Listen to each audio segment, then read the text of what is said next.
This is a traditional bank. I take it from here, or maybe it's a brokerage account. I take it from here and I put it here.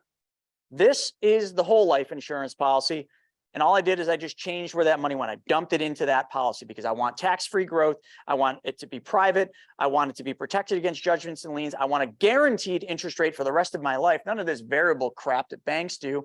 And heck, you know what? My family's super important to me. So you know what? If I got a death benefit when I died and that money paid to my family tax-free, my wife and my kids would really be thankful for that.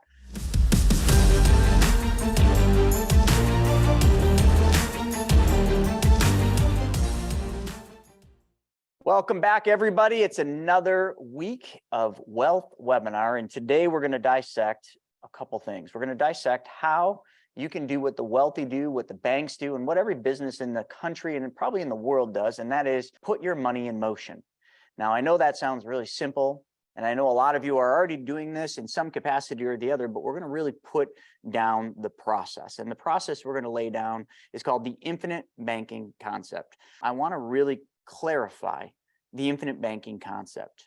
And I want to clarify the infinite banking concept for what it truly is, the process that it truly is. I don't care who tells you this. I don't care what video you watch. The infinite banking concept is not a product. You can't go buy it.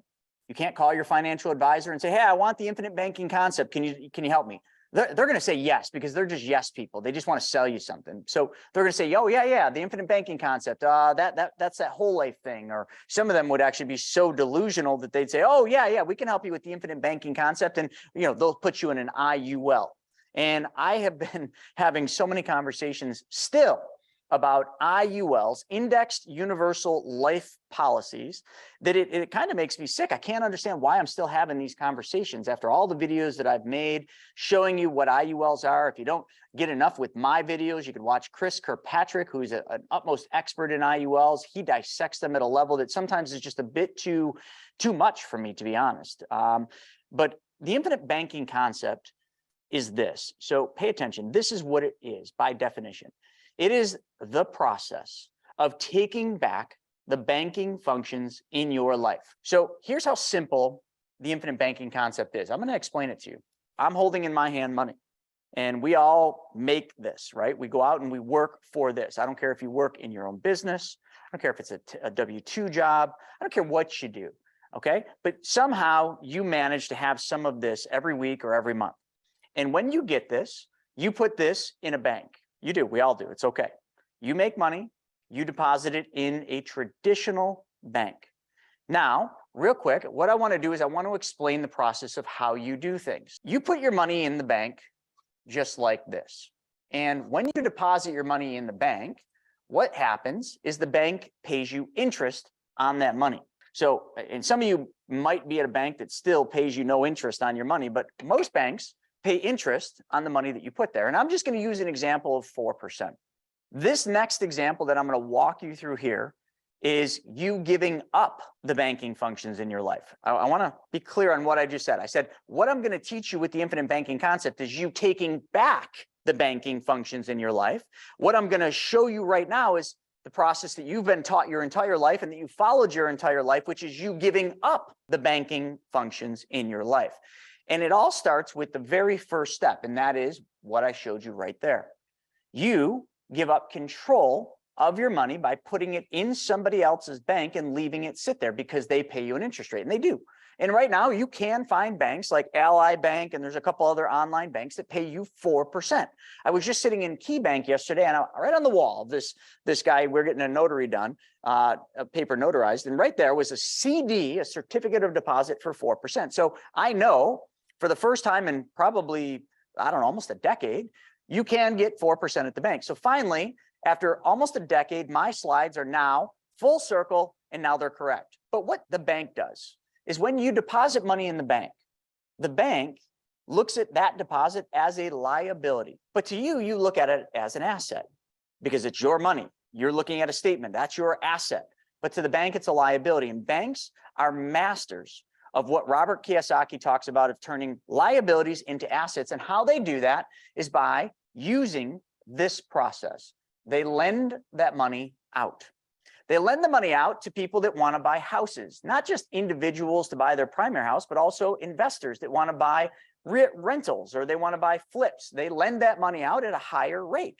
Now let's just use 7%, which actually by today's standard is about right. Again, 10 years I've been doing this. Now, finally, my numbers are actually correct. It's everything comes full circle. You ever lived through the 80s and remember after the 80s were over, you're like, man, fashion in the 80s was so terrible. But now we're dressing just like we did back in the 80s. It comes full circle. Well, so do numbers.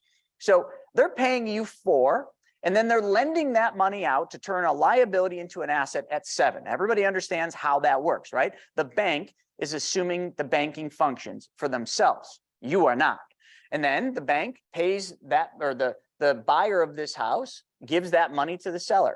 They took on debt at 7%, a mortgage, and then they pay the seller. The seller does what? The same thing they've always been taught to do. Takes the money from the sale of their house, puts it back in the bank.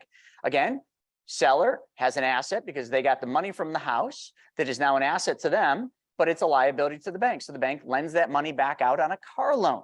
Because we all need cars, right? And when you go to the dealership, what does the car dealership always try to do? Get you to buy a car, and they talk to you about monthly payments. Well, this car is only going to cost you $650 a month. They don't even really talk about how much you're financing. It's just a monthly payment. That's how we all buy cars. Oh, well, my goal was $500 a month. What can we do for $500 a month? And you play that game. But it doesn't matter. You're buying a car, and the bank is financing the car for you in the form of a car loan. And today, car loans do cost 8%. So you buy the car at 8%, and then the bank pays the dealer for the car. So they give the dealer the car, and they take and put a lien on your car title.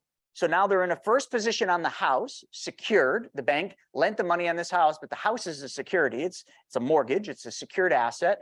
Okay. The car is the security for this loan, but the dealer does the same thing. They put the money back in the bank. The bank then takes the liability and converts it quickly into another asset for them, because you notice the bank is taking liabilities and converting them to assets. What assets? Loans. Loans are assets, especially secured loans. That's why the bank typically never ever keeps your mortgage. They sell it because it's an asset. They can sell the mortgage. They can sell the paper. So they go to another bank and they sell it. Now, how many of you, by the chats right now, how many of you actually have gotten a mortgage from a bank, and then about a month, 3 months, a year later, you get a notice that now that bank is no longer the servicing bank? You got a new bank. How many of you have done that? Right? Yeah, there we go. Okay, Rob's saying that, Andrew, I mean, almost all of us. We used to have a mortgage with Bank of America, and I remember it felt like it was 30 days later, a new bank was servicing our mortgage. Bank of America sold our mortgage because it's an asset. I just want you to understand this. Banks can sell car loans too. And then the bank here lends the money to somebody for a home remodel loan, but they charge 9%. Does anyone know why our rate is going up? Because each one of these collateral assets is a riskier asset. The car is riskier than a house because the car actually has wheels and can move. The house can't move. So the bank always knows where they're going to go if you don't make payments. The house is got a foundation, it's stuck unless it's picked up by a tornado and moved, from Kansas, but you get the drift. Cars can move, so they got to chase the car down. This house, mortgage, okay? So the house is the security, but it's probably a second position because it's more than likely a home equity line or a home equity loan. And that's why the rate keeps going up. The riskier the loan for the bank, the higher the interest rate. So the contractor gets paid from the bank loan, puts the money back in the account, and then this would be the riskiest loan, a debt consolidation loan. And you've seen these, you rack up too many credit cards. Matter of fact, America right now is a pretty big problem with this. We've got lots and lots and lots of credit card debt, double digits, record numbers and record increase in credit card debt. So a lot of people are going to these debt consolidation loans and they're trying to get rid of that credit card. And what are they doing? Well, they're taking a loan from the bank, and the bank is paying the credit cards off, and you are paying them 12%, which is still less than the 29% the credit card was paying. So for you or anybody else doing the debt consolidation loan, you're thinking, all right, I'm ahead of the game. But to the bank, that's a freaking win. They're making 12% by moving money. Every single one of these transactions was controlled by the bank, not you. The bank was in control. You, as the depositor, you're the one that put the money in the bank. You're the one technically funding all of these, or all of us combined are funding all of these loans for the bank. Because whose money is it? It's not the bank's. It's our money, or at least that's what we think. But you see, if you read the fine print, when we deposit money in the bank, it's really not our money anymore. It's in control by the bank. And you should know this because you didn't get to decide what house the bank lent your money on. You didn't get to decide what kind of car the bank lent your money on or to whom the bank lent that money to. You certainly didn't get to decide on the home remodel loan or whether or not they were going to do the debt consolidation loan. You have zero say. The only thing you get is some crappy coffee, a dumb sucker when you made the deposit, and whatever interest rate the bank's willing to pay you today, which tomorrow could change. Because today, 4% seems awesome. Oh my God, yeah, the banks are paying good interest. But tomorrow, if the Fed were to drop interest rates, you don't make 4% anymore. We all know this to be true because before the pandemic, we were making what, 2-3% in the bank? During the pandemic, we were making 0. And all after the pandemic, we were making 0. Do I make myself clear? The bank is in full control of every one of these transactions because the bank assumed the banking functions for the bank's benefit. That's it. In doing that, the bank makes money in the form of a spread, 4 minus 7, 4 minus 8, 4 minus 9. Some of you have seen this, so this is a repeat, but it never gets old, folks, which is why I can deliver this talk over and over because this never, ever gets old. It's fascinating. The bank is moving money, and in the bank moving money, they're making a spread every single time. And if we add all the spreads up, which is the net, remember, they're paying you 4, okay? They're paying you 4%, and they're charging 7, 8, 9, and 12. In the middle of that is a spread. That is the single most important thing I need you to understand because that right there, the spread, is what you want. You need to take back control of your money. In taking back control of your money, you then have the ability to earn the spread on your money. But you don't do that because you keep all your money here. And I know this because we talk to thousands of people, thousands and thousands of people. I can't even begin to tell you how much money people keep in banks. It's staggering. You want to get into another thing, 401ks, but here, if we divide the 4 into the 20, can anyone tell me the math behind that? 4 divided into 20, what do we got? Keep putting all your questions in the Q&A, folks. I do see them, and I promise you I will answer every one of these questions, and I'll try to do it as we go. I just want to make sure we cover some ground here because I'm first trying to help you all understand what is going on here. This is what we've been taught to do. Give up control of our money and put the bank in the position to assume the banking functions for us. And in doing that, the bank made, like you're all saying, right, Terry said it, 500%. The bank in doing this made 500% more than you did. That's it. It's simple mathematics. 4 divided into 20 is 5. That means they made 5 times more than you did, 500% more than you made. And, right here is the stats. This is where we got these numbers. I didn't make that number up out of my head. I didn't just say, oh, all banks make 500% more than you do. No, it's factual data. Everything we do is factual data or mathematically proven. Right here, BauerFinancial.com. Look it up. It'll show you that any bank that you type into BauerFinancial.com will come up and show that there's not a bank in this country making less than 400 to 1,300% more than you are. And that is simply because of what you've done. Now, this next one, and then we're going to kind of move into the next phase, is very important. And this holds true now just like it did before. But I want to bring it back to light because I stopped showing this slide just because interest rates are so low, it just didn't make sense. But I'm going to bring it back. What we're going to do is we're going to dissect $1, okay? We're going to take $1 and I'm going to show you statistically where that dollar goes for American households, okay? So first things first, automobiles. You all have cars. I will tell you right now that 20 cents of every single dollar that you make is going to pay for your automobile. Now that includes payments, gas, upkeep, and so on. Think about that. 20 cents of every dollar pays for your automobiles. Now, moving past that, 30 cents of every single dollar that you make is going to housing. Out of every dollar you make, 30 cents of it is going to pay for housing. And I don't care whether you own a house or you rent, it's the same. Renting is very expensive today. Actually, it might even be more expensive to rent than it is to buy and own. But it's the fact of the matter is right now interest rates are going up so fast. The people that want to own can't afford to own or can't qualify for the median home price, so there they have to rent. 30% of every dollar is going to your housing. Then everything else, now this is everything, entertainment, food, all the other stuff is 40 cents of every dollar. So if we were to add that up, 40 cents to everything else, 30 cents to housing, 20 cents to automobiles, how much do we come up with? That's 90 cents of every single dollar. 90 cents of every single dollar is going to somebody else. Now, this is rare, and this is absolutely not true today. 10 cents of every dollar is going to savings. Now, that's the law of wealth, right? That's the first law when it comes to wealth. From the richest man in Babylon, how much money should everyone keep out of what they make? The minimum is 10%. But I will tell you, as of right now, that isn't the case at all. That isn't even close. It's actually closer to probably 0 to 1% that people are saving right now. We're in a really tough place.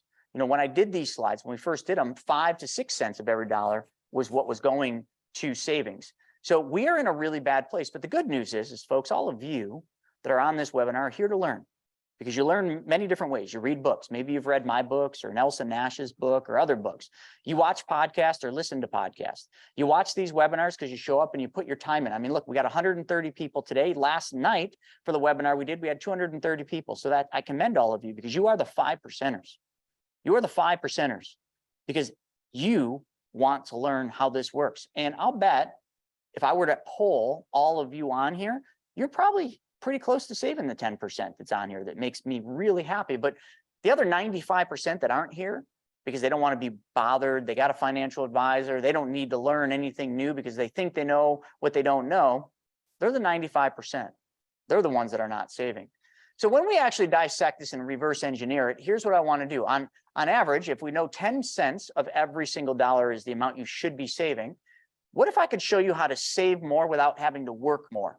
What if I could show you how to save more money without having to take on any more risk? And what if I could show you how to save more without changing anything in your life except for one thing? Would that be of interest? Cordell said, heck yeah, I'm in. Now listen, Cordell, 10% went to your church. That's one of the single most important things. Now, although I don't teach that in the laws of wealth, we all should know that you have to give. And actually, I do teach that. I'm sorry. It is the 5th law of wealth that you have to give. So giving 10% to your church, that is paramount. So here we go. Let me show you how to make more money, to earn more money, and to build more wealth without having to work harder, work longer, take on any risk, or really do anything other than change one thing. And here's how it goes. We got to start with that annual pattern of spending that we did. So let's start with right here, automobiles. The first thing I can tell you about automobiles is that you're spending 20 cents of every dollar on that car. Now, out of that 20 cents of every dollar, 5 cents of that, and I'll just do it, illustrate it, 5 cents of that 20 cents goes to interest. Now, if you remember from the little slide I just did with the bank, that 5 cents is going to their bank because you're paying interest to somebody else. But what I'm going to show you today changes that dynamic, because the infinite banking concept, the process, puts you back in control and allows you to take back the banking functions in your life. So what if all we could do was just, instead of paying their bank 5 cents, which is interest, we could pay our bank 5%. Sounds good, right? Now, I know that doesn't make sense, but I'm going to show you exactly how that works. I'm going to illustrate it in 2 different ways. But 5 cents of every single dollar can come back to you, which means now, instead of saving 10 cents, you are now saving 15 cents. And the only thing you did is, instead of making your car payments to the bank, you make the car payments to your bank, which we'll talk about. That's the infinite banking concept. Now, this one's the best one. Remember housing? 30 cents of every dollar is paid to housing. Now, let's not focus on rental. Let's talk about when you buy a house. A lot of you, well, actually, real quick, how many of you bought a house when interest rates were down like 2%, 3%? How many of you have a 30-year mortgage locked in under 3%? There you go. Andrew's 2.25. I bet you it's a bunch of you, right? So all of you that locked those rates in, you're probably psyched. You're like, oh my God, 2.25%. That's phenomenal. That's so inexpensive. How many of you would be psyched right now if you could get a mortgage for 2.25%? Would any of you be excited about that? None of you would be excited about that? Okay, Deborah would. I'm hoping you guys are all awake. So how many of you, okay, there we go. Now you guys are finally awake. Sorry, I had to make sure, gimme, right? You'd line up out the door. But here's the thing that you don't understand, or maybe you do, you're just not recognizing that. It's like an illusion. So if the bank today put a sign out, 2.25% 30-year mortgage, everybody would rush to that bank to get their mortgage refinanced, or people that are looking for a house, they'd line up. They'd have a line around the block. The bank would be laughing their butt off. They'd be laughing their butt off, because here's the deal. How many of you have ever looked at your mortgage statement and you look at the payment, right? You look at the $1,000 or $1,500 or $3,000 a month mortgage payment. You know what your monthly payment is. Have you ever looked at how much goes to interest and how much goes to principal? How many of you have done that? That's right, Christy. It's front loaded. It's called the velocity of money. See, banks are so smart. Banks have figured out how to win the game of velocity. They can tell you that you're getting 2.25 and the amortization schedule is 2.25. But what they do and why that asset of that mortgage is so valuable is they front load all the interest in the first 7 years. Meaning for every 30 cents that you give up of your dollar to housing, 25% of that is going to interest. So therefore, if we just changed who gets the interest and the interest went to you, you're taking back 25 cents of every 30 cents you spend on housing. And I'll show you exactly how that could work. Think about that. For the first 7 years of your mortgage, you are giving up 80 to 85% of every monthly mortgage payment to interest to the bank. The bank's laughing all the way home. You're paying, you think you won because you're at 2.25%. The bank is winning because they're getting all their interest up front. Don't believe me? Pull up any amortization schedule and please prove me wrong on that because it's not. Now, why is it 7 years? Well, banks are so smart that they've done their research, their due diligence, and they found that the average person moves or refinances every 7 years. Now, does anyone understand why 7 years is critical? Well, that video I was playing earlier that I put up on What Now, What Next, my YouTube video talks about it. It's a cycle. It's a short-term debt cycle. Every 5 to 7 years, there is a debt cycle shift, meaning we go from good times to bad times or high interest to low interest. So they know that every 7 years there's going to be some type of a cycle because of patterns. So therefore they know that people are going to refinance when rates go lower. And therefore, if they just figured a way to put all the interest up front, they win every time you refinance. They win every time you buy a new mortgage. But you, silly you, thought you were winning because you were getting a low interest rate. The interest rate doesn't matter. It's the velocity of money that matters. That's what you're missing out on. So if we just changed who the mortgage payment went to, if we paid it to ourselves, then we would then in the first 7 years keep 25% or 25 cents of every 30 cents in interest. And everything else, well, most of you probably use credit cards to buy your groceries. And I know you have the best intent of paying them off, but statistics show you're not. So therefore, out of everything else, if you're using a credit card, you're giving up 5 cents of every single dollar in interest. And it's actually higher than that, but I'm being considerate. You're giving up 5 cents of every single dollar to interest. So really what I just showed you is if you applied the infinite banking concept, that process to your life, now it doesn't happen immediately, but over time, and I'll give you an example of how a chiropractor did this in 7 years, actually 6.5. He was able to shift all of this so that his scenario looked like this. Now, instead of having 10 cents of every dollar being savings, we have literally just taken 25% here or 25 cents here. You guys did the math, right? We're saving a heck of a lot more and we didn't have to work any harder to do that. All I wanted to do is just go back to some of those original slides so that you guys can just wrap your head around what's really going on out there. Because sometimes I can talk till I'm blue in the face. You can watch videos, listen to podcasts, but the visual of what I just showed you really just rings home, doesn't it? It really just hits home because that is probably the truest way to show it. And I got this other cool one that I think I'm going to do. I haven't done this in a very long time, but a lot of people get blinded again by numbers. They get blinded by interest that they're earning and by interest that they have to pay. Just this morning on What the F Happened, we had a bunch of people on, oh, the interest that you pay the insurance company on the loans that you take from those whole life policies, that's more than the interest you're earning. Silly people. They don't understand math. Can I do one more, folks? Would you guys mind if I just do one more? Because I haven't done this in a long time. Number one, it's intriguing to me. I'll never forget, almost a decade ago, I saw this presentation and I remember this slide and I said, no way that's even possible. Because I was doing math the same way all of you were and all of the people that have never seen this. I was doing math the wrong way, or at least I was focusing on the wrong thing. I was focusing on those low interest rates for those mortgages. Oh, the lower the better. Not understanding the velocity of money or money in motion. I was focusing on trying to find the highest interest rate savings or bank account to put my money to leave it sit there, not knowing what was really happening and how the bank was actually making 500% or more than I was. You see, all these things just kind of play into this one major thing that we all need to learn, and that is simply just math and how money really works. In this last slide, sincerely, and I haven't done this in a long time, so hopefully I don't butcher it, but this last slide drives that whole thing home. So I'm going to put it up on the screen, and then we're going to kind of do some drawings, and I'm going to go through and I'm going to really break this down for you, because I need you to understand the infinite banking concept. I know you want to hear about the whole life policies, and that's the main point of contention. That's what everybody wants to talk about, is a damn product, because we all understand products. We don't always understand concepts or processes, but we always understand a product. But it doesn't matter about the product, and I can prove it. The product just helps your money work more efficiently for you. It puts a tailwind behind your money like a plane would. But let me share this.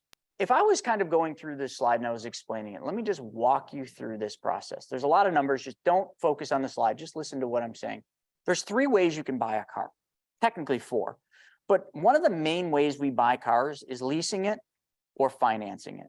You all know that. The other 2 ways, you can pay cash for the car, and the other ways you can steal the car. But we're not stealing cars today. So in order to pay cash for a car, you would have to save up money, right? You'd have to go to work, take a part of your paycheck, hopefully more than 10%, you'd save it in a bank account or wherever else you save money. And eventually you would save up enough to pay cash for the car. But if you found yourself a bank, a really good bank that paid 4%, you'd be excited, okay? And you would move your money and you'd save up in that bank account that pays 4%. I know it just makes sense.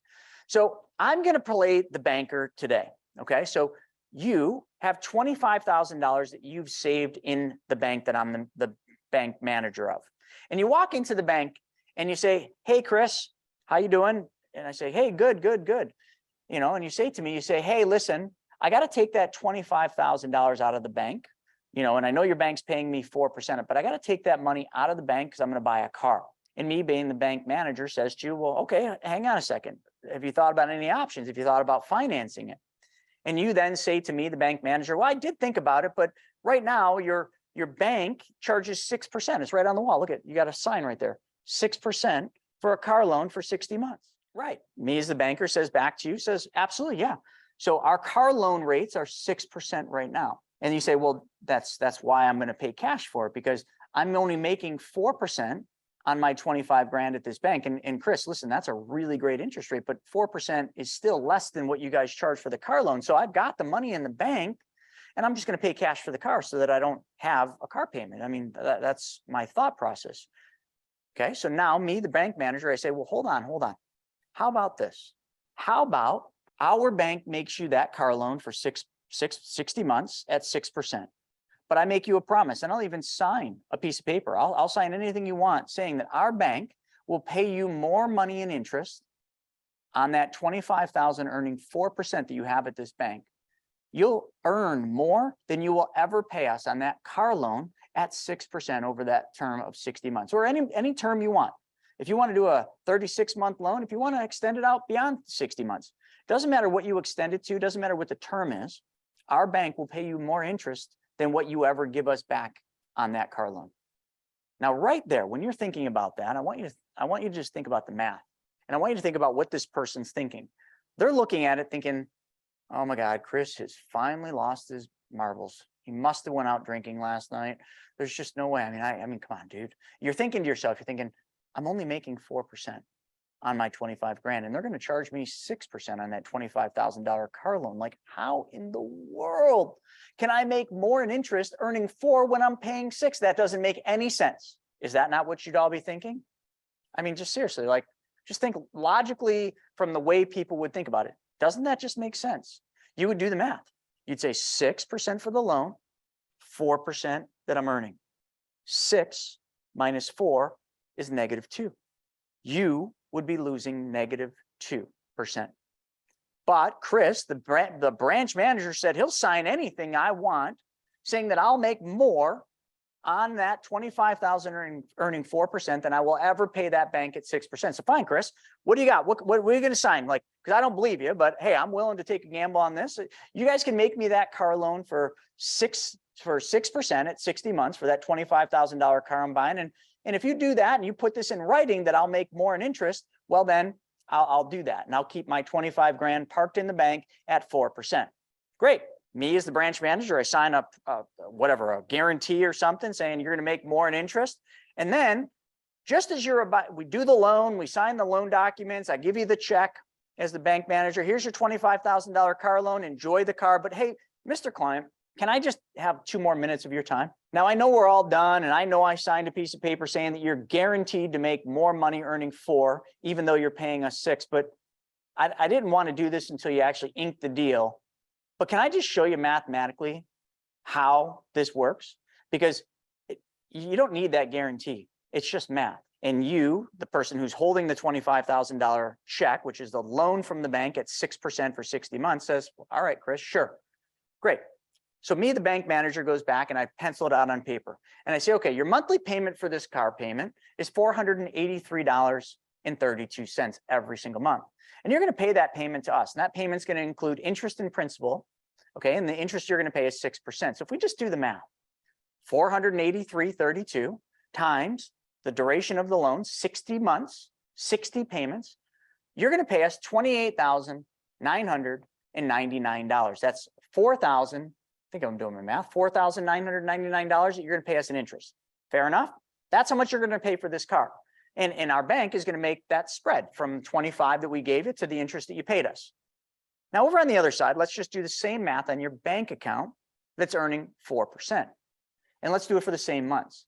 So if we do the math, 25,000 times 4% interest, and then you do that times 60 months, this is compound interest, folks, we come up with a future value of $30,525.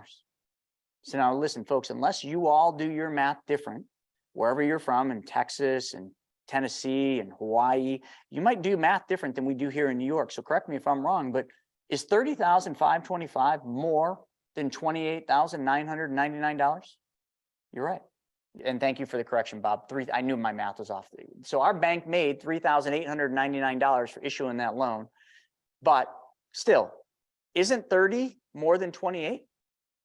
So indeed, right there, the math proves that that client is going to make more money on their $25,000 earning 4% because of compound interest. It's the only reason. The 25 never stops earning interest. And then that car loan for $25,000, where you all came off is you didn't factor in that every single month, that $25,000 principal is less.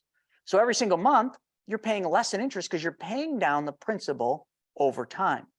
So if we were to draw this out, one balance is going up while the other balance is going down. And therefore, the math pencils out this way. That's right. California and New York do the same math. California and New York do a lot of the same things. And I'm not saying that's a good thing, but did that make sense to everybody? That's just the math. So now, remember I said earlier, we've given up the banking functions in our life. But now if we just take it back and we just apply compound interest, but we do it in a way where that compound interest is uninterrupted, meaning we don't lose liquidity. Because the problem that I see, and I'm going to go to the board here, the problem that I see is to get compound interest, people always think that they got to put their money into an account. So you got to put your money in an account, and that money's got to stay there. I don't care what this account earns. Maybe it earns 4%. Maybe you believe that your average rate of return is actually going to be 8% in that mutual fund or stock account. Whatever your rate of return is over here, it doesn't matter. To earn these interest rates, you think the money's got to just sit there, because it really does. If you're talking about a bank account, does the bank allow you to take the money out of the bank? So let's just put some dollars to this. Let's just say this is $20,000 in a bank account. And let's just get rid of some of these numbers and just say that it's earning 4%. Okay. So you're making $20,000 at 4%. But if I want to take that $20,000 out, because I want to lend that out on a deal on Private Money Club, and there's one right now, and I'll show it to you guys later, that's paying 15%. I've actually been communicating with them all day because I think I'm going to lend on this in a first secured position. That's pretty freaking good. And it's a really sweetheart of a deal. So I want to take the $20,000 out of the bank and put it into this loan to this deal on Private Money Club because it's making 15. But you would quantify this and say, okay, well, 4 is less than 15. So I'd be better off taking the 20 out and making 15 versus, making the 4. But what if, just what if, the bank still agreed to pay you 4% on your money, even when you took it out? Or what if the bank allowed you to make the same thing you got to make that spread on the money.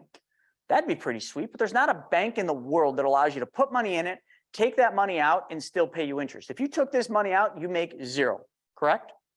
So how do we do what a bank does? Now, it doesn't matter what the interest rate is, okay? It doesn't matter what this interest rate works out to be, but I'll show you the math in a second. Could be 4, could be 5, could be 6. If we just change one thing, and that is where your money goes first. Instead of putting the money in a bank, where we know how they work, first off, if a bank's paying you 4, 5, or 6% today, that does not guarantee you that tomorrow, next month, the month after that, the year after that, that you're going to make that same interest rate. We all know that, right? It's a variable rate. They can change it anytime they want. They can take it from 4 to 0. So you might plan everything out around the interest rate you're making today in your bank account, but tomorrow that could blow your plan up when the interest rate goes to 0 or 1%. If we change where this $20,000 goes and we put it into a specially designed, okay, I'll just write specially designed whole life policy. Now I know what you've heard about whole life, but just stay with me for a second, because this is not the whole life that your broke brother-in-law sold you, okay? But we put it in a whole life insurance policy. What do you think? What's the first thing you all think when I say whole life insurance policy? What's the first thing you think? Well, if you were like, this is what I used to think, so I'll just tell you. What I think is I think that a whole life insurance policy is very expensive, okay? Because Dave Ramsey and Susie Orman said it was. I think that that money that I put in there is gone because I'm just paying a premium, which is just paying for the death benefit, right? So let me change up the colors here. My train of thought back in the day was, well, the whole life, I'm just buying a death benefit that lasts for my whole life, right? Isn't that kind of how you look at it? You're paying a death, or you're paying for a death benefit that goes your whole life, hence whole life insurance. But you know that it's expensive. So that's where most people stop. So if you were to change where your money goes, and this 20,000 folks, let's just assume that that 20,000 is money that you're saving for a car. I know they got a lease coming up. David said, my end lease is coming up at the end, and this would be a great strategy. Well, stay with me. I'll show you how it's a really good strategy. So we just take the 20 grand that's sitting in somebody else's bank, and we just move it into this specially designed and engineered. And I can't preface how different this whole life is than the whole life that you're used to seeing. Okay, but we put that 20 grand in. Now we're going to call that a dump in. Just that's what we call it internally. It's called a dump in. Think of a dump in is, all it is I have saved, $20,000 in a traditional bank, and I found a better place to put that 20,000 where it's going to earn a higher interest rate. So I take it from this hand. I'll think of it this way, dump in. This is a traditional bank. I take it from here, or maybe it's a brokerage account. I take it from here and I put it here. This is the whole life insurance policy. And all I did is I just changed where that money went. I dumped it into that policy because I want tax-free growth. I want it to be private. I want it to be protected against judgments and liens. I want a guaranteed interest rate for the rest of my life. None of this variable crap that banks do. And heck, you know what? My family's super important to me. So you know what? If I got a death benefit when I died and that money paid to my family tax-free, my wife and my kids would really be thankful for that. So I put the 20 grand in, but then what I got to look at is to get this 20 grand saved in that bank account, I would have had to have done what? Save money. So instead of saving money in a traditional bank, let's just change where that saving goes. And we always talk about 10% being the minimum. So just take whatever your income is and do it times 10%, and that's going to be your goal. We're not going to put money into this specially designed whole life that you normally would spend on groceries or diapers or rent or any of the expenses. We're going to only save the amount that we save. And for all of you, this makes sense. For the rest of the 95%ers, like they don't save anything. They live paycheck to paycheck. But I guarantee you, those people that are living paycheck to paycheck, oh my God, they're wearing Prada. They've probably got those designer jeans or designer clothes on. They get their hair done every single week. They get their makeup and they get Botox and they drive a fancy car that they look all fancy and proper. They wear the fancy bags. And listen, if that's any of you, don't just ignore that. But like, think about that. Those people, the majority of them are living paycheck to paycheck. I see it every day here in Buffalo because everybody wants to act rich here. Okay. And you go to the parties or you go out and you see them all dialed up. You see everything and you're just like, I know where you work. How the heck can you afford all this? And your mind starts going nuts. How many of you can relate? You guys know in your areas, does this happen too, or is this just a Buffalo thing? How many of you live in an area where you go out and it just seems like everybody makes so much money because of what they're wearing, their dress? But if you really just did a little bit of research and you looked at where they work and you kind of just did the average salary, even if you went to the top, sometimes it just doesn't pencil, does it? You know why? That's right, California, 100%. It's everywhere. I know cinnamon, it's everywhere. But you know what it is? It's because they're not saving any money. They're living and working and trading hours for dollars to maintain the rich look. They want to look rich, to impress people that don't matter to them, to impress people that they shouldn't be impressing. But then the people that kind of just dress normal, and I'm not saying it has anything to do with what you dress in, but the people that just live modestly, those are the people that save. That's you folks. So anyway, back to it. You save 20 grand, you dump that into the whole life, and then you take the money that you're saving, I don't care what it is, and you put that in. So let's just put a number to this. Let's just say it's $10,000 a year, okay? 800 a month, 10,000 a year, whatever you want to do. And now that money goes into this specially designed and engineered whole life. And when you do that, let's just say that buys you a death benefit. I'm just guessing. And actually, when you do these, this is kind of the funny thing. I'm just going to make a death benefit up, but it'll be like $762,324. Some obscure, weird number. Does that make sense? Because I get people all the time when we're talking about this, when they don't watch the video, they always say to me, well, you know, what would a $100,000 death benefit, like I want to buy a policy, what would a $100,000 policy be? Dude, I'm not selling you a life insurance policy. We're not buying a life insurance policy. We're designing and engineering a whole life insurance policy so that you can use it for this process, so that you can make a spread on your money. That's what we're doing, dude. The death benefit is going to be what the death benefit is going to be, and that confuses people. People get so confused. They're like, all right, what would $1 million be? And I'm like, oh my God, please watch the video. Please, please, Lord, make this person watch the video before they call and ask these stupid questions, because I can't do it anymore. The death benefit is only there to support the amount of money you want to put in, because we want the IRS to look at this policy as a life insurance policy, because if they do, guess what? All the internal growth is tax-free. Now, if we screw that up and we don't build it within the IRS code, okay, now all the growth that you're going to have could be taxable. But because by doing that, the death benefit's always going to be lower than what a regular whole life would give you. And it's going to be some obscure number, because this is just the minimum that the IRS tells us we need. And that minimum, 762, is not going to be all whole life. Because remember, Dave Ramsey said this whole life insurance is really expensive.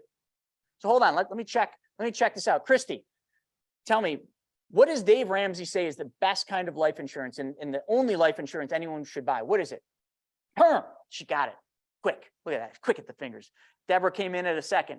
Term insurance. So if whole life is expensive, why would we ever want to put money in a whole life that's expensive? Well, we wouldn't. So when we design and engineer the policy that is going to be used to take back the banking functions in your life, all we do is we take one from Dave Ramsey and we then put a term rider on. So I'm just going to make numbers up, but let's just say out of this 762, let's just say 520,000 of that 762,000. Actually, let me just do 500 to keep this simple. Let's just say 500,000 of that is term insurance. And actually, I'm going to make that 600 because that would probably be more realistic. Then we're going to then go down here and we're going to put the base, which is the whole life, the base whole life. We're going to make that $162,324. Now, why would I do that? Well, because Dave Ramsey said term insurance is cheap. And if I got to have the death benefit on there because I don't want this to be taxable, I don't want it to MEC. If I got to have that amount of death benefit, well, darn it, man, I want the cheapest darn insurance I can get. Give me that term. And we are. And we're going to give you that term for anywhere between 7 to 10 years, depending on your plan design. Why? Because that's all we need it for. We don't need it any longer than that, because the MEC rule, the IRS rule, is MEC 7 pay. Now, just think of 7 pay as 7 years. We only need to meet that criteria for 7 years. So we could drop the term anytime after the 8th year. But I don't want to confuse anyone. All I'm trying to help you understand is when we custom design and engineer these whole life policies, we're doing it to minimize the amount of cost in the policy, because cost equals less return. And we want the best return that we can get for our money. So if the policy guarantees, and I'll just put some real numbers, 3.25%, okay, and then the dividend brings you up to a total of 5.25. I'm just making numbers up, but this is your total all-in dividend crediting rate. It includes 3.25 lock, stock, and barrel guaranteed, and then the rest is dividend. That's pretty good, but I don't want to give a lot of that up to the cost of insurance, so I'm going to put the lowest insurance on. Now, why do we even need insurance? I already said that, because we have to have it. It has to be considered life insurance. So now we changed where the money went first. We put 20 grand in as a dump in, and now we're saving $10,000 a year, and anything that earns is tax-free. Now, what are we going to do? So let me just kind of get rid of some of this. Okay, because you all understand that. I'm just trying to clean this thing up. You guys all understand what we're talking about here, right? We're talking about a whole life policy. So I'm just going to write this really small here. And then what are we going to do? We're going to then find opportunities. And let me show you what an opportunity looks like here really quick. This is real. I'll show you some real opportunities. Because a lot of you would look at this and you would say, well, how can I earn 15%? How can I earn 12%? So all of you write this down. This is Private Money Club. Okay. And I'm actually going to put something in the chat right now. This is a brand new offer. It's only like the third time that we've even offered it to anyone. There it is. privatemoneyclub.com. And this is the accelerator program. But here, I'm going to share my screen back over to here. So this is what Private Money Club looks like. It is literally a dating site for money. The only two people that exist in Private Money Club are these two people here, people that have money and people that need money. So how do you know who they are? Well, you go to find people. So there's 4,300 members or something like that. I just want to find people that have money, and I want people that have at least 250,000 bucks. Boom. Now here's all the people like, oh, I haven't connected with him. There's the people that have 250,000 bucks because they said that they do. There's Charles. Okay. So this guy, Hunter, I know Hunter. So Hunter right there looking to borrow and lend. So he's saying he fits that criteria of 250. And then the other people are people that need money. Now let's just find some people that need, I don't know, 20, what do we got here? We got 20 grand. So hold on, let's find some people that have 10 to 25 grand. Boom. So I only usually deal with people that have photos. So there we go. Lucas and Dale. These folks are looking to borrow money, and they're looking to borrow somewhere between 10 and 25 grand. People. That's all these are. Human beings, just like me, you, and everybody else on this webinar. And then these folks, the borrowers, are going to post their deals. So let me just go to, I'm not taking anything away from her. She's got these micro loans. She puts a lot of them up. I do like them, but I'm going to go up here and browse deals. And I can kind of search the type of property that I want, but let me just scroll down. There was one that came up yesterday that was pretty freaking cool. Right here. All right. 20% banger ROI. Now, remember when I said that the bank, the traditional bank, lends money out and they like to be in first secured position? See this? First lien position. And this person needs 39,000 bucks. Now, there's a lot more work I'd need to do to look at this, but you can kind of see it's a fourplex deal, very good LTV at 45%, meaning this person, the Keller Group, is putting the majority of their own money up because right here, the loan to value is only 45%. So 39% or 39,000 represents roughly a loan to value of 45% if I'm reading it right. And I'm doing this super quick. It's in Cleveland, Ohio. Okay, so not too far from where I'm at. It describes the deal. I can go in and look at financials right here. This is the number I'm looking for, 180,000 bucks.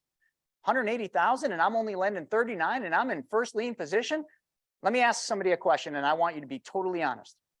If you did this deal and you lent $39,000 and you did your research and this property was really worth 180,000 bucks, what is the absolute best thing that could happen to you in the long run? Who can tell me? What's the best thing that could happen to you in the long run on a deal like this? That's right. Christy said the Keller Group defaults. And you foreclose. Now, how many of you want to pay, invest 39 grand and get 180 grand back in a year or 2 years? Every one of you. So the best outcome that could ever happen here is the person could not pay you and they could default. Now that ain't going to happen, probably because they know that too. Why would they default when they only owe you 39 grand? They're just going to make monthly payments to you. So when people say, oh, I don't know how to make 20% return. All right, well, there it is. Get in Private Money Club. It does cost money. Absolutely does. There's no free lunch here, and I'm not candy coating that. But my goodness, 39,000 at 20%, that is worth the price. Okay. And can you write this down? I'm going to give you guys a quote. I'm going to put it in the chat right here. Okay. Don't question the cost of the shovel when you are digging for gold. This is from a book written by Greg Reed. So I want to give him, props on that. Don't question the cost of the shovel when you're digging for gold. Now, you can quantify gold and how that looks, but 20%, that's gold, is it not? 20% in a first secured position, that's gold. 20% in a first secured position when it's 45% of LTV, loan to value, that's gold. So why would you question the cost of joining Private Money Club when you're digging for gold? Just give me the shovel, man. The shovel is Private Money Club. The offer I just put up in the chat there, which is the accelerator program, comes with a coaching program for 8 weeks and then gives you the you basically get the membership, okay? So it's a bundled package deal. You get the coaching and you get the membership to the community where the gold is hidden, okay? And it's not hidden, it's right there and open. Another one, so you can just keep looking. I mean, this is the guy I'm talking to right now. 16% fix and flip. Now I know this guy, his name is Bo. First lien, okay? First lien position, 50% loan to value. Let's look at this one. And I'm not trying to sell you guys Private Money Club. I should not need to sell you Private Money Club. When you're looking at this, you in your mind should be doing the math and you should just want it. You should just be like, take my money, take my money, take my, $1,000 or $2,000, depending on what package you buy. Take it. I want the gold. Give me the shovel. Come on, give me the shovel. This is a deal I'm doing. 16% fix and flip, 50% LTV, 100,000. Folks, I'm just browsing at the first two deals. Like, come on, this is the goal. So when you go to your financial advisor and they're talking about the average rate of return and they're talking about this, that, and the other thing, like that's an average rate of return. That is not locked in stone. The best thing that could happen in either one of those deals is they default, but they won't. But still, the second best thing is you make 16% on your money. You make 20% on your money. You ever feel like you don't have control of your real estate business or your money? That's right. The big banks and the institutions, they're in control, right? I know you've felt that before. Private Money Club puts you back in the driver's seat. As members often tell us, it's a total game changer. Join the community of like-minded lenders and borrowers by going to privatemoneyclub.com and sign up. Now, let's take it back to the infinite banking concept. We changed where our money went first. I want you to just forget about the interest rate you're earning. You just changed where it goes. Now, we know we have a death benefit and we now have, let's just make this 30 grand. We have 30,000 bucks because we put 20 grand in and $10,000 is the amount we save each year. Let's just go 1 year. So now on here, what we're going to do is we want to invest, and it's actually here. Let's do that one, 39 grand. So what do we got? We only got 30. So I got to increase this, folks. Can I make this? Let me make this 40 grand because we need 39. So just go with it. All right. We got 40 grand that we've saved in the policy. We need 39 grand for this first secured 20% deal. What I'm going to do, folks, is I'm going to take a loan from my policy. Now, why am I going to take a loan? Because some of you are like, well, I don't understand the loan thing. Why do you take a loan? Well, let me explain it. You're going to take a loan because you don't want to use your 40 grand. You want your 40 grand to sit in this account earning 5 to 6%, depending on the carrier that we use. We want to earn 6% or 5%, and we don't want to use our 40 grand. This is why so many of you, when you buy a car, you have the money in your bank to pay cash for that car. Don't lie to me. You do. You have the money in the bank. You could go pay cash for that car, but instead you lease it. Instead you finance it because you don't want to take the money out of the bank. You don't want to stop that interest that you're earning. Well, good. You don't have to here. Because by taking a loan, what the insurance company is doing, and then remember let's just take this. Remember you had $762,421. All we're going to do is we're going to take 40,000. Actually, let's keep this average number. Someone can do the math. 762,421 minus 39,000 bucks. Anyone can give me that net amount? The insurance company is going to give us our death benefit in the form of a loan, and they are going to charge interest. I think it's about, they just changed, but let's call it 5.73. Now, right off the bat, let me play a game with you folks, because we already did this. Let's just say and they're not, let's just say the insurance company was charging you 6%. 6% on that to use your death benefit. They're going to charge you 6% for that loan, that advance of your death benefit. And your money's only earning, here, let's do this. Your money's only earning 5.25. I get this all the time, folks. This is why I opened up with that one thing. Your money's earning 5.25 and you're paying 6. You, in your mind, think you're losing money. Oh, I'm losing. That doesn't make any sense. Why would anyone do that? You're paying more in interest than what you're making. Did any of you pay attention earlier? How can I earn more money in interest earning 4 when I pay 6? Ding, ding, ding. How can I earn more when I'm paying 6 and I'm earning 5.25? Because when you make this loan, this money just went to work at 20%, and your money never left your account. Your money's earning uninterrupted compound interest at a rate of 5.25% gross, and I'll show you the real numbers in a second. You're earning 5.25 on all 40 when that 40 That 39,000 you took out, because sorry, I'm getting my numbers messed up. You take 39,000 out, and that 39,000 is earning 20%. I just showed you the deal. I'm not making this stuff up, but here's where people make the mistake. They only finish the top line. Okay, they never complete the infinite banking concept, because the infinite banking concept is the process of taking back the banking functions in your life. We've already taken back some of the banking functions because now we are earning interest uninterrupted. Okay, the bank does the same thing. And we're making our money go to work. But here's the second part. It's just the bottom part of the circle. We have to connect the dots, because to do the infinite banking concept, you can't steal from your bank. I know this is a whole life policy over here where your money went, but you also need to think about this whole life policy as your banking system. It's where your money starts. It's not where it's going to sit. It's just where it starts. We're going to find opportunities where to make that money go to work. And I don't care if it's lending. Maybe it's paying off debt. Maybe you got a bunch of debt. Maybe we got to pay debt off. Maybe it's the car. You're going to finance your own car. Maybe it's stocks. I don't know. Maybe some of you want to buy stocks. It doesn't matter what it is. I'm just giving you an example that I can show today of this. So what we're going to do here is we're going to take the interest that we earn. Now let me do the math.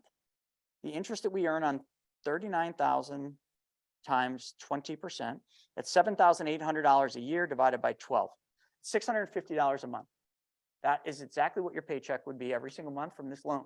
We're going to take that $650 a month, and we're not going to put that in somebody else's bank, and you're certainly not going to blow that money, because otherwise you're stealing from your bank.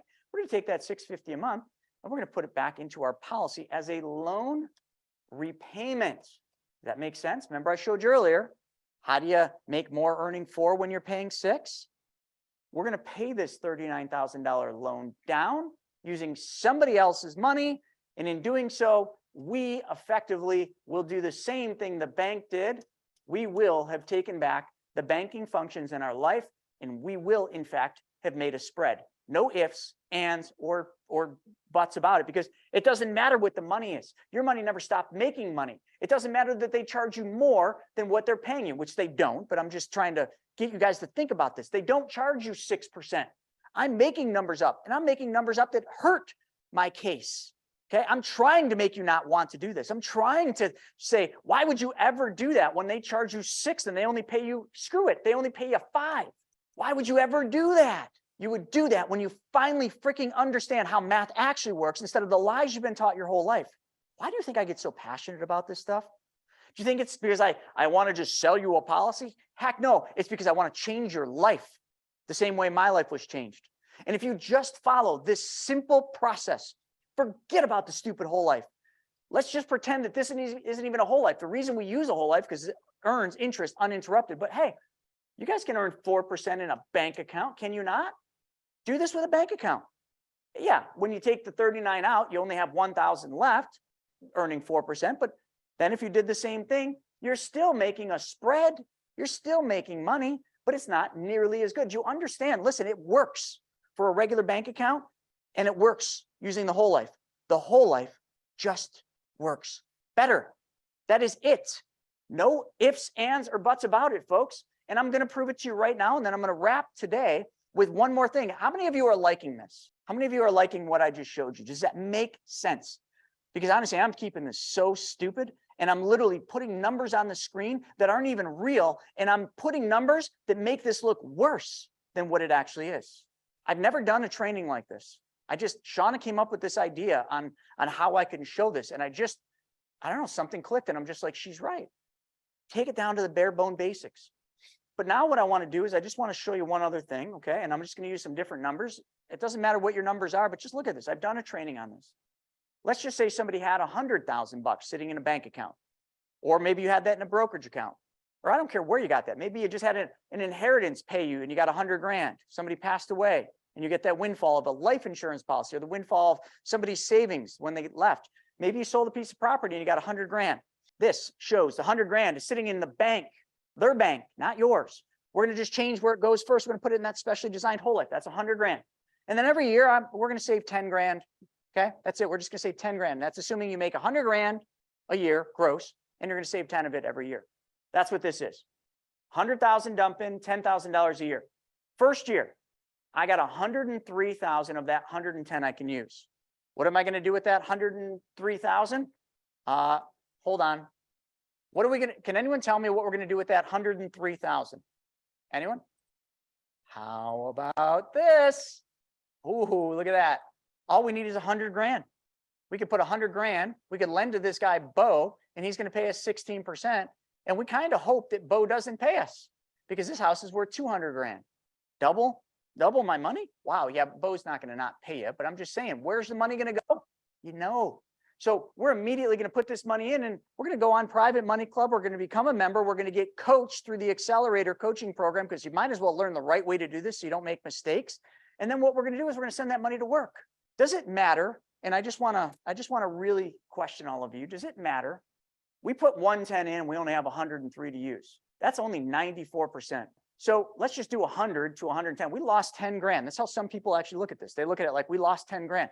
You mean I lost 10 grand? You did. You didn't really lose it. You got a death benefit. How much? $1.9 million. Of how much of that 1.9 million is term? 1.5 million. Why? Because Dave Ramsey said it's the cheapest life insurance. So I don't know. Dave said it is, so I just did term. I'm joking. But here, let's do the math. You got 100 grand that's going to make 16% times 0.16. Doing the math, $16,000 a year. So what's 100 plus 16? 116,000. Did I make money the first year? I did. Why did I make money the first year? It's not because of the stupid whole life. It's because I made my money go to work for me. It's because I took back the banking functions in my life and I was able to make my money go to work for me without even using my money. I used the death benefit that they lent me. And yes, I paid an interest rate, but did it matter? No, because I made more than what I paid. Now, keep going. You made 16. You made $116,000 when that deal pays off. That's what I got back. So you made money. Oh, and by the way, you got a $1.9 million death benefit. Do I need to keep reminding you that if something happens to you, your family's $1.9 million better off? Does that not have a value? Because if it doesn't, then what in the world am I doing here? Like, why are we on this earth? Is it just to serve ourselves, just our own purpose? Is it to go buy luxury handbags? Is it to go out and buy Gucci and Rolexes and Lamborghinis? We are here to solve other people's problems. We are here for a greater purpose than just things. So the greater purpose is making sure that those that you love are taken care of when you're no longer here to take care of them. Is that clear? Because if you don't understand this importance, please do not do this. Do not call me. Do not set an appointment up with me. Don't ever even talk to me. And don't even show up to the webinars because we ain't in line. Our thought processes are different. You see, I care. And I know if I'm gone tomorrow because I decide to do a really cool trick on my snowboard that just goes bad and I'm gone, my family, although I'm gone, and I can't be replaced, but my family will not have to change their lifestyle because I'm no longer here to be the breadwinner. That's it. I don't mean to drive that home, but for crying out loud, like, stop saying that you don't want to pay for a death benefit that protects you and your family. All right, next year, we put 10 grand in and I can take 10,691. Now, hold on a second, folks. How many of you can go into your bank today, put 10 grand in and come out and take 10,691 out without interrupting any of the interest that you're earning on it? I already know the answer. None of you. Next year, you put 10 grand. And also, too, if we had 10,691, are we going to leave that 10,691 in there? Nope. We're going to find somewhere for that money to go to work. Why? Because it doesn't matter if it's in there or out working for you. You're still making the same interest rate. Next year, 10,000 goes in, we take 12,000. Fourth year, 10 goes in, we take 13. Next year, 14 comes out for the 10 we put in. The 10th year, we put in 8,902. Why did it drop? I told you, we don't need the term insurance anymore. I got rid of the term. That's how much money the term cost me. The difference between 8,902 and 10,000 was the cost of the term insurance, 1,098. Man, I'm not giving the insurance company any more money, so I drop it. I put 8,902 in and I can take 18,159. How many of you want to put $8,900 in something and at the end of the year take out 18,000? Stop it. All of you do. And then every year you get a raise. The 15th year, you can only put 3,500 in and you take 16,000 out. Now, what's the downside? It took you time to build this up. Wealth is not a sprint. Building wealth is a marathon. You will never build wealth fast. Mark my words. Nobody's ever done it. Warren Buffett didn't do it. Time is your friend with building wealth. But the second you try to rush it, the second you try to get rich quick, the second you try to go out there, oh, I'm going to do this and I'm going to get rich quick, you will lose all your money because you violated the fourth law of wealth. If you seek unrealistic returns, your money will flee you every single time. 2:15. Keep the questions coming in. I promise I'm going to get to them all. There's 7 questions in there. And if you guys are putting questions in the comments because Steven's not here to support me, I can't answer them because I'm not going to be able to have time to do it. I will stay on a little bit later today to try to get as many as I can. But I got one more thing I have to show you before we depart today. And I'm not going to show you the car example because we can use the infinite banking concept to buy cars to get all the money back. But can I just ask a forward question? How many of you have credit card debts that you'd love to pay off? How many of you have credit card debts? How many of you have car loans? How many of you maybe have some other loans out there and then a mortgage? Because remember earlier I showed you how you can, there we go, truck loan, I'm a mess. At least you're being honest, love it. All right, great. Well, then this is going to be worthwhile. Now this is a repeat. Some of you have seen this, but you know what? Again, this is one of those things, doesn't matter how many times you've seen it, it is still valuable. This is a real example. This is going to prove to you the power of the infinite banking concept process. Forget about the stupid whole life. Matter of fact, just in full transparency, the whole life that I used in creating this example here is a really crappy design. And you would never probably have us design a policy that works this bad. You just wouldn't. All the policies are going to design to look and feel a lot like the one I just showed you, but I still just like showing the worst case. Because if I show you a design that's worse off than what you're going to get, when you get your policy design, you're going to be pretty happy. So here we go. This is a real example. It's old, but it was a chiropractor. And this chiropractor saw one of our presentations. And when after the presentation came up, and it wasn't me, but he asked, so I'll just pretend in the third person it was me. He asked us, can you help me? We said, okay, what do you need help with? Well, I just saw your presentation and I got a lot of debt. Now I'm a chiropractor, I make decent money, but I got a lot of debt.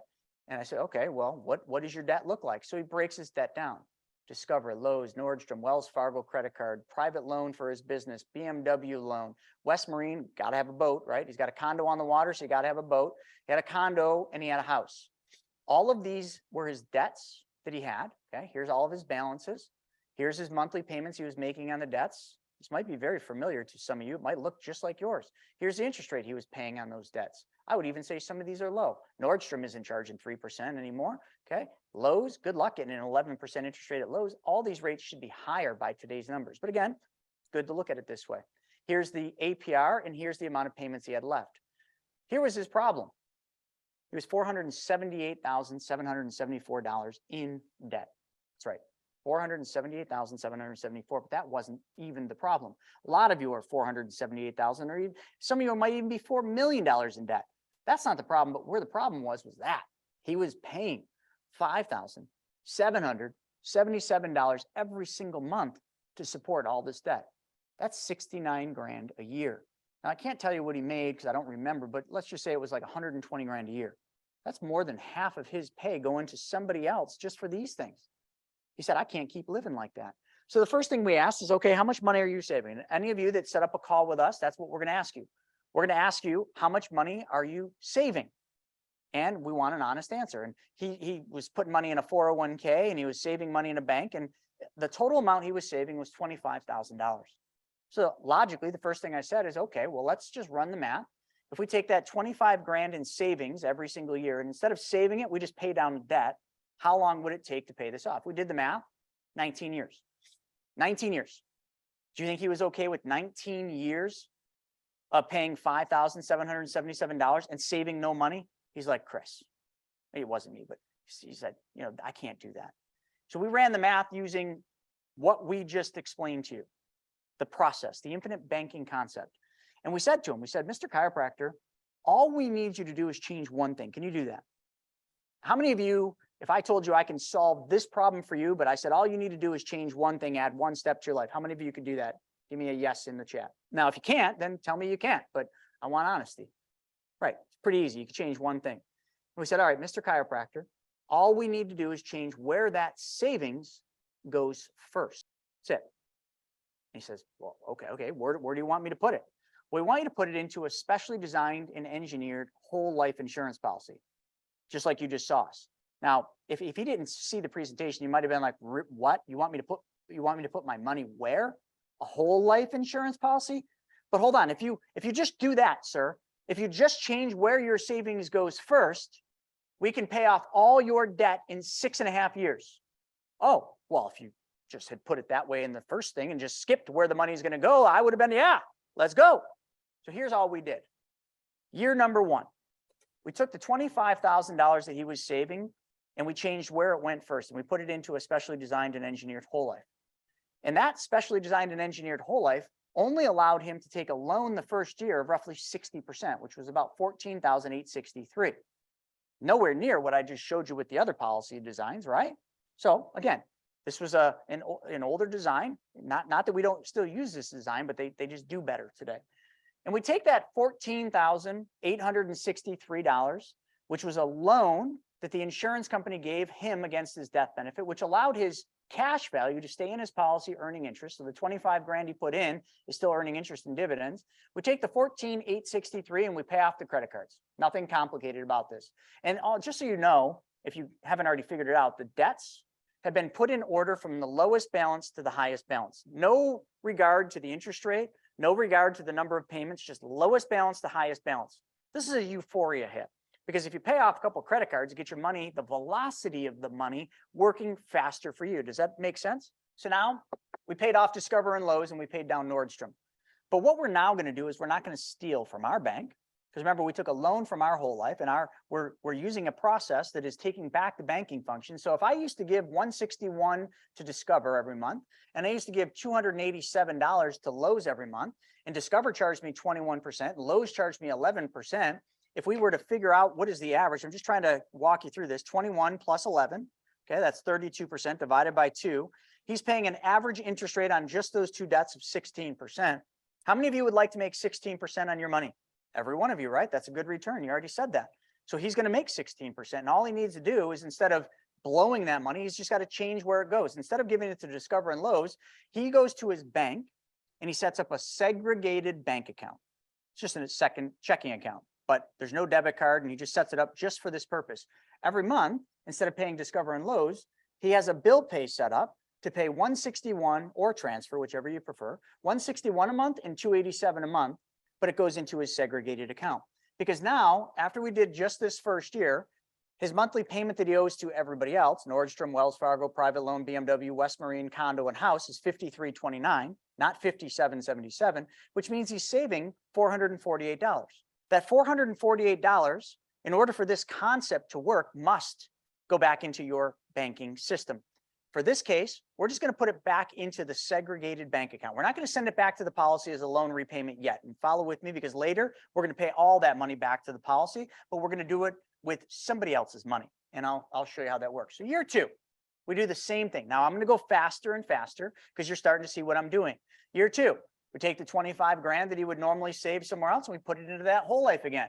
Now we take out 16,000. See how it went up? That's compound interest, uninterrupted compound interest. We take the 16,571 out from the policy as a loan, and we also have saved 5374, which is just 448 times 12. So that's the payments are the payments you used to give away, but now we're saving them in a segregated account. So the combination of the 16 plus the 53 is 21. That's the total cash we have to use in our banking system. Just want to make sure if somebody does not understand this, then please ask a question in the chat. I'm watching. I just want to make sure you're grasping this. So we take the 21,945 and we're going to pay off Nordstrom, Wells Fargo, the private loan, and we're going to pay down the BMW loan. So 2 years in, we have reduced the debt load down to $378,013, and we have reduced the amount that we owe to somebody else down to $38.60. Where now we're able to save $1,917. This $1,917 is not new money, folks. This chiropractor did not have to work longer, did not have to do overtime, did not have to take on any additional risk. He just changed where the money went. And now, if we added up all the monthly payments that he was giving away, that's $1,917. And where does that $1,917 go? It goes into the segregated bank account, which is just a separate bank account every month. So Roderick said, why do you suggest saving the paid of debt payments into a bank account instead of passing them through your policy first? That's a great question. And I need to address this because I'm sure some of you are thinking that. In reality, in real life use, I would always teach you to take whatever that amount is you're saving every single month, $1,917, and to put it back to the policy as a loan repayment. Do you know why I don't show that in this training? Because I used to. I don't, because when I add that additional step and I say, okay, we're going to take this $1,917 and we're then going to repay the loan that we took from our policy, it's too much for people's minds to grasp. So by just taking it and putting it into a regular bank account, people can understand that, because they're like, all right, well, if I don't owe Nordstrom 276, I'll put that money in a bank account. If I don't owe Wells Fargo 271, well, that's easy. I'll just put it in a bank account. But if I just take that extra step and I take those and then I say, okay, and then we're going to set up a loan repayment to the policy, for some reason, it confused people. So I just dropped that part. But in reality, Roderick, we would do that, because why leave it in the bank account when you could be paying the loan down? I already showed you that example. So great catch. In the $650 a month example, when does the borrower pay me the $39,000 principal I had lent to them? Okay, we're going to come back to that. I want to get through this. Put that question in the Q&A and I'll answer that at the end. So now we're 2 years in, we're saving $1,917 in the segregated account, and we paid our debts down to $378, and all we did is change one thing. So let's go to year 3. Year 3, he puts $25,000 in, and this is the very first year that he's able to take more out than what he put in. He's able to take $25,541 out. Can anyone explain to me why that is? Why did it take 3 years for us to have the amount we put in or the amount we can take out be more than what we put in? You guys are all getting the answer, right? Compound interest. The compound interest takes time. But now, because we're 3 years into the system, it's starting to work. It's starting to now exceed the cost of the life insurance, the term and the base. It's exceeding that. So it took 3 years for us to do that. Right, Chris? The policy gets fully funded. So it's not so much fully funded, but it's the amount we put in, we can take more out than what we put in. And now this is the important part. We call this the efficiency zone. At this point, in any policy that we will ever design, from this point on, for the rest of this chiropractor's life, for the rest of your life for that matter, what you put in, you will always take out more than what you put in. You are literally, and I can't say you're printing money, but the compounding effect, the uninterrupted compounding, is now working in your favor, and it will for the rest of your life without you working any harder, longer, or taking on any risk. It's just mathematics. He, the chiropractor, hit that point. So he was able to take more than what he put in a loan. Plus, he was saving $1,917 in that segregated account, so that's $23,004. If we add these two, it's $48,545. You all know what's going to happen. We're going to go to the BMW loan. We're going to pay that off. We're going to pay off the boat loan, and we're going to pay down the condo. So we now just moved $48,000 to pay off debt. We also freed up $499 and $1,261, and we freed up more interest that we were giving away. So now we only owe them $2,100, and we keep $36.77 every month, which now goes to that segregated account. Our debts 3 years in are only $283,146. Let's do a quick recap of the marathon. Remember, it took us 3 years to get to this point. Every single year, he made premium deposits of $25,000. That's $75,000 bucks. Okay, but every year we took loans out. First year was only 14 of the 25, about 60%. 16 of the 25 the second year, and the third year was more than 25,000. So we took out 55 just to make the math simple. How much money is left in the policy? What most people do is they say, okay, I put 75 in, I took 55 out. So how much is left? They just do the math. They say 20 grand. But you're right, Todd. It's not 20 grand. The amount that they have left is 75 grand. Your money never left your account. This chiropractor's money never left his account. He has been using and leveraging his death benefit. The insurance company's been lending him his death benefit. And yes, the insurance company is charging interest on that loan. And back then it was 4%. Today it's like 5.7 or something. Every company's a little different, which is hard, but they are charging you interest. But remember, please remember earlier in this training, it doesn't matter, because you're making more than what you're paying if you're applying the infinite banking concept. But this should wake you up. This is the only place on earth where you can put your money and use your money and still earn interest and dividends on all of it. The only other option would be a margin account. You better have at least, probably, it depends on the brokerage account, but minimum 500,000, but more realistically, probably millions of dollars in order for them to even make that favorable. And then you still hold the risk of the portfolio that's supporting the margin account. And the margin account is a variable rate that floats pretty often. Back to this, 4 years in, super quick now. We put 25 in, now we can take 26 out, compound interest, that's all it is. We were saving $36.77, that's $44,000 in the segregated account. We add these two up, it's $70,439. What are we gonna do? We're gonna pay down the condo. We only owe $187,000 to everybody else. But you see, when you pay a mortgage down, it doesn't free up any money, does it? Have any of you ever made a principal payment on your mortgage? The next month, did your mortgage payment change? So the fourth year in this sucks because we don't get to recapture any more money. So this is a boring year. So let's move on to the fifth year. Fifth year, we put 25,000 in and we could take 27,000 out. How many of you would love to deposit 25 and take 27 out? Because that's how it works. At the end of the year or on your policy anniversary, you get a dividend. So on that dividend, you then can take out all the gain plus the dividend from the prior year. And that's what we're showing you here. This is right off the illustrations. And then we are saving 36.77. So it's again 44. So add the two up, it's 71,225. We pay the condo off and we pay the house down. We're only 5 years in. This chiropractor had it in his mind, it was going to take him 19 years to pay all of this off, the traditional way that they show you how to do it. By changing just one thing, and that was where his money went, by using compound interest in his benefit and also applying the concept of recapturing and recycling the money that he used to give away. Again, not new money, just money that he used to give away. By applying this and being diligent and consistent with this process, he only owes $91,000. And the monthly payment is only $1,221, just his house. He only owes 91 grand on his house and $1,221. He's saving $4,556 in that segregated account.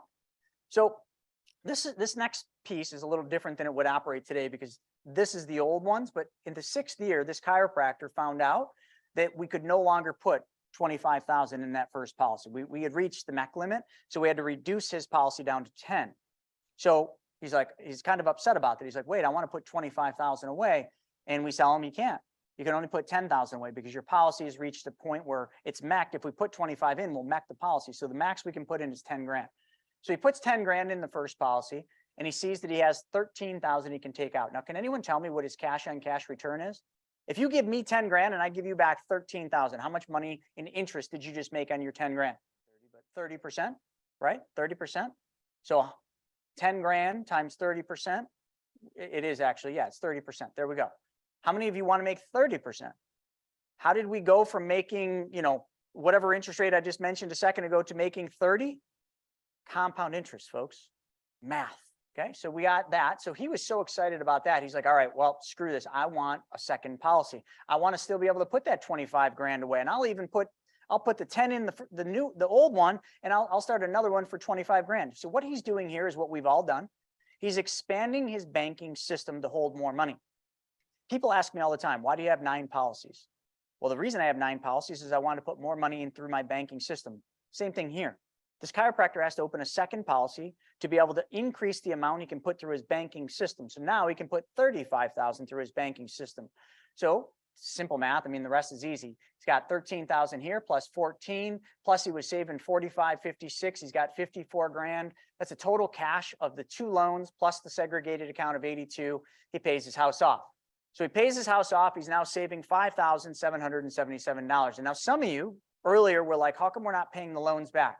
Because it was easier to show you and teach you this concept without paying the loans back. But now what this chiropractor will do is this chiropractor will take $5,777 every month, and he will take that and do what with it? He's not going to put it back in a traditional bank, is he? Heck no. He's going to put that money back into his policies to pay the loans down at a rate of $69,000 every single year. How long will it take him to pay all those loans back? Not very long. Whose money is he using to pay all those loans back? Money that he used to just give away to creditors, to debts. All he did here, folks, all he did is follow what we create for all of our clients. And this is called the debt map. We create tools. Anytime a client comes to us and we get their policy issued and the time when they make their deposit, not before, when their policy is issued and funded, we have a mapping team. We call it our implementation team, where they create the tools like we did for this chiropractor. And the tools literally lay out how you're going to do it. It's kind of like going to school and you get a textbook. It says exactly how we're going to do this. This is the diagram. We create it for you. Okay, we're going to put 25 in. We're going to take 15 out. We're going to take that 15. We're going to pay down these debts. We're going to take the amount that we freed up from those debts and we're going to recapture it, 448 every single month. Then at the end of the year, we're going to have 5376. Second year, we're going to put 25 in. We're going to take a loan for 16. And then we're going to pay off these debts over here. and we're going to recapture that money. Folks, we do all the work for you. Because I know some of you were looking at all those numbers and you're probably thinking to yourself, oh my God, that's a lot of work. I would never be able to do all that. Well, that's why we created the implementation team, so you don't have to. Why not 1035 it into all one? Because why? It's just extra work. You don't need to. You know, I understand what you're saying. I mean, yes, could that make sense? But we just don't do it that way. You just open more policies and you just have a banking system. You could. I just wouldn't do that. I mean, the older policies are better than the newer ones because they're more mature. So if you were to 1035 all of them into a new one, you're starting the clock. Remember, now you're losing to the velocity of cost of insurance because you're starting the clock over. So that would be one reason why. So how many of you like that? First off, I'm gonna do a couple things here before I get into the questions. We're gonna go a little over time here. The first thing I want to do is, in order for your money to work, you got to have a place for it to work. I told you earlier, one of the best places for your money to go to work for you is Private Money Club. So I have an offer. It's right there. It's the accelerator package. So it's $1,997. I know there's a cost. It's no free lunch. Don't question the cost of the shovel when you're digging for gold. I showed you the gold, pay for the shovel. And I'm being pretty frank about that. For the $1,997, we're going to give you 12 months of Private Money Club. Okay, you're going to get membership into the platform that I showed you where the gold is. But we're also going to teach you, whether you're a lender or borrower, how to actually do it the proper way through coaching. It's an 8-week coaching program, 4 weeks of literally coaching sessions that are all recorded and hands-on, and then 4 weeks of basically independent coaching where we're basically just applying the knowledge. That's the best way. You learn, then you apply. That's how we're doing it. So right there is the link. So save that link. It's $1,997. This is a limited offer, and I don't mean to put it on you like that. I normally don't. Right now, we don't have a payment option, Seth. You'd be better off putting it on a credit card and then pay the credit card off once you get into a deal and let the interest pay the credit card off, or use the infinite banking concept to do that. So that's the first thing. Now, some of you might want to learn more about the infinite banking concept. So I'm going to put another website up here, and this is just my website, chrisnaugle.com. Go on that website. You can watch a 90-minute video, but I just did some of the 90-minute video for you. Book a call. If you want to set up your banking policy, your banking system, which is the infinite banking concept and the whole life policy, my team will help you do that. Go to chrisnaugle.com, and all you're going to do is you're just going to basically book a call. So if you're already a member of Private Money Club, you're like, oh man, I'm already a member. Great. It's $500 off. So if you are, then what you're going to want to do is you're just going to want to notify us. There's a discount code, and we're going to put that discount code in there. So here, for anybody that's already a member, actually, I'm going to give Shauna's email out. You're just going to email Shauna once you go to the link, and she's going to give you a code. We don't give this out in the public because then everybody would get $500 off. But if you are an existing Private Money Club member, you're getting $500 off that. Okay, so take the $1,997. You can bundle it too. You can do both lender and borrower coaching, but just keep it simple, $1,997, and then it'll be $500 off. Did you just say the 8-week course gives us? Yes, you get membership in. That's the offer. So if you do that with that link I just put up there, folks, you do get the membership and the coaching. And the reason we did that is because you all asked us for it. Literally, that's the only reason. I've said this before. You all asked us for coaching. Without indirectly asking us for coaching, you all wanted hand-holding on Private Money Club. You didn't know how to get into deals, how to protect yourself. So we just said, all right, let's bundle it. Let's give you the coaching. So you're going to have all the knowledge you're going to need to effectively use Private Money Club. And let's just put, the membership in, because we want you to learn and apply. Learn and apply, because knowledge is useless without application, and application doesn't exist without the knowledge. So you get the point? We have blended the two together, which means we bundled it together. It's a freaking awesome offer. Thank you, Curtis. At least one person said boom, because we thought we were pretty freaking slick for putting this crap together. It's a completely different concept. It's something none of you are going to learn in traditional financial space. No one's going to show you this stuff because nobody can make any money on this, and because nobody spent the $1 million that I did to create this awesome community, and then to teach you how it all plays in to what I just taught you with the infinite banking concept. So there it is, folks. The links are up there. Go in a couple, find them, and that's it. So let's hit some questions. So Josh said, when banks loan money out, do they use money that's been deposited, or do they use your social security number, access your straw man account, and loan you your own money, tricking you into believing that it was their money that they loaned you? And then you pay the loan back with interest. Josh, you're smarter than most, man. Of course they're giving you your money back. That's why I always laugh when we meet people and they've got a car loan for 20 grand. And then we look at their bank account and they got 25 grand in there. And I'm literally, when I look at that, Josh, I'm looking at, okay, let's just use dollar for dollar. You got 20 grand in your savings account and you got a car loan for 20 grand that you took from the same bank. Do you realize the bank literally just gave you your 20 grand back and charged you interest, and you think you're smart because you got 20 grand sitting in your bank account? Man, the bank just gave you your money back and charged you interest on your own darn money. Here's your sign. You guys have all seen that comedian. Here's your sign. Wouldn't it just be a lot easier if people just wore signs that said, I'm stupid, you know, and then we would just know, like when we approach them, they'd have the sign on, I'm stupid. Oh, okay. Now I understand, you know, now I understand why you do things you do with money. And we used to have a sign that we made that just said, I can't remember what it said, but it was funny. It was right along with that. All right. So Robert said, is the average car loan 8%? I don't know, Robert. Does anyone know what the average car loan is right now? Sure, we could Google it. I really don't know what the average car loan is. The reason I used 8% is just because it was just a hypothetical number. None of those numbers were real, but they're actually pretty close. So there's probably car loans at 8%. So if that's what you're focused on the whole time I did that thing, Robert, your mind was in the gutter. So like that, the numbers were just hypothetical numbers. So Christy, I loved your comments coming in. I'm a believer and want to start my process today. How do I start? You just go to chrisnaugle.com. Here, I'll just put it right in your private chat here. You just go to chrisnaugle.com. A 90-minute video will pop up. Okay, because I already went through most of the 90-minute video, and then you just schedule a call right so once you click the 90-minute video, you start the video, schedule a call will pop up at the bottom. Just schedule a call and then we'll help you get that started. So that's all there is to getting that rolling. Katrina, pretty name. If you had a lump sum in a 401k, is it better to take the money out and put it into the whole life policy at age 59 and a half, or put it in an ambitious? And why? Katrina, it's a tough thing to say. If you're over 59 and a half, we could make a case for taking the money out of the 401k and putting it in here, but it would really have to work with I'd have to work with your CPA to see what would that do for your tax rate. So there's a little bit more to it. I typically don't tell people to take money from a 401k and put it into the whole life because it triggers taxes, and pre 59 and a half, it triggers an IRS penalty of 10%. So normally we don't want people doing that because then you're losing to taxes and you're losing to the penalty. But if you're over 59 and a half, you're going to have to pay tax on that money. And if you read the book, Power of Zero, you're going to answer your own question. You're going to be like, hell, yeah, I want to take that money out of the 401k because those tax rates are going to go up. And I would agree. But it's a question you'd have to bounce off your CPA. And if your CPA has read the Power of Zero, or if they haven't, buy them a copy and say, please read this before we have a conversation. So book a call with us and we can kind of go deeper into that because there's a lot of factors that come into that. Is it Elsa? I believe it is. I already became a member of PMC a couple months ago as a lender. I haven't started lending yet. If I get the accelerator program, how much do I need to pay for the service? So it's $19.97. So I'm going to put this in a private chat. It's $19.97, but because you're already a member, you get $500 off, minus $500 for being a member.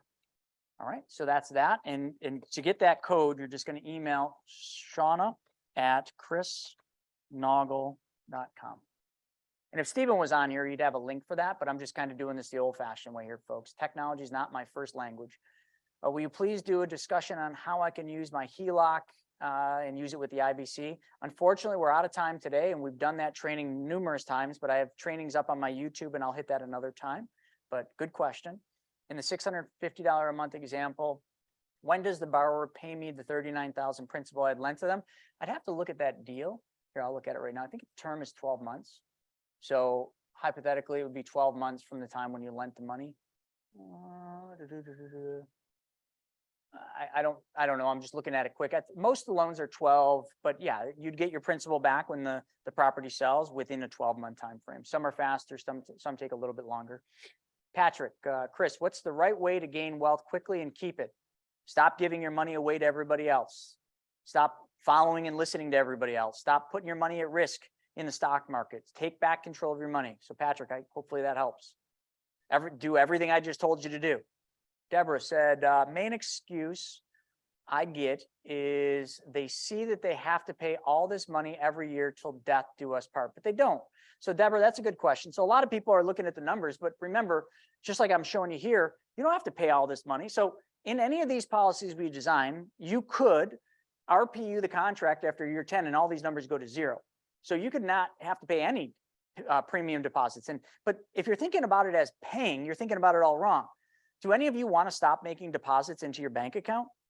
I mean, you're going to do that till the day you die, aren't you? You're going to make money and you're going to put it into your bank account as a savings. So why would this be any different? Matter of fact, this is way better because here I'm going to deposit $3,500 in premiums and I'm going to get $16,127. Why would you ever want to stop? So when people get hung up on that, Deborah, about, they make an excuse, oh, I don't want to pay. Oh, I almost just threw up thinking about that. I don't want to pay money every year till death do us part. Great. You're not paying anything. You're making deposits into a specially designed whole life, because here 3,500 is 16,000 that year. 20th year, 3,500 is 19,000. Now listen, if you don't want to pay your premiums, call me up, do your policy with somebody else, call me up. Every year I'll lend you the money you need to put that premium deposit in. And then all you're going to do is you're just going to give me the amount that money made that year. Fair? Then you never have to pay for it again. And then I'll make all the interest. I can't really do that, but you get the drift. Like, so silly. It's because people think they know what they don't know. Christy said, can you transfer a retirement with the state of Virginia into your own bank? No, but if you were on the training last night, we talked all about how to be your own bank with qualified retirement money using self-directed IRAs. Christy, if you email Shauna, she can send you over the recordings from last night if you weren't there. So Christy, I'm just going to put Shauna's email in here in the private chat, and you could just email her and just say, I want the self-directed IRA recordings. I'm going to wrap this and then I'm going to get the rest of the questions, but thank you all for joining. And I'm going to keep going with answering questions, but I'm not going to keep recording. All right, so I hope you guys enjoyed that episode. We're putting up tons of them, but I think if you like this one, you'll probably like that video as well. Not only that, I've got a book that I created, Mapping Out the Millionaire Mystery, where we actually show you what the wealthy do in the game they play with money. I want you to have that for free. And if you want to know about all my new videos coming up, click that alert button. Actually, smash that alert button and you'll be notified every time we put a new video. So we'll see you on the next episode.